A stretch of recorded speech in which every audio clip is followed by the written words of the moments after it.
Welcome to Burlap Teachers. Enjoy the video. In this video, I will show how to replace a Toyota Corolla passenger side mirror.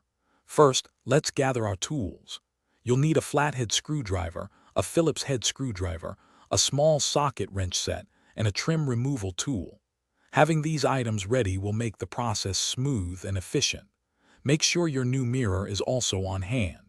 This simple guide will help you complete the task in about 30 to 45 minutes. Now let's remove the old mirror. Begin by carefully prying off the interior door panel. A trim removal tool works best for this. Once the panel is off, you will see the electrical connector. Disconnect it. Next, locate and unscrew the 3 or 4 mounting nuts or bolts.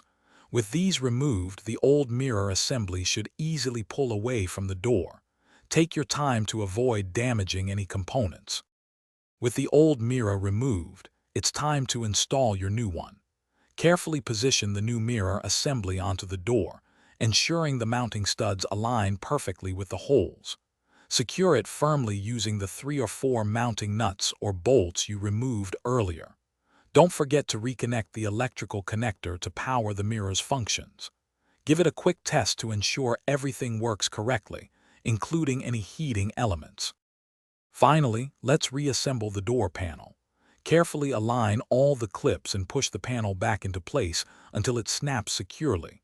Reinstall any screws or fasteners you removed earlier to hold the panel firmly. Take a moment to double-check that everything is snug and functioning as expected. Congratulations! You've successfully replaced your Toyota Corolla passenger side mirror, saving yourself time and money. Thanks for watching. Consider subscribing if this video helped you.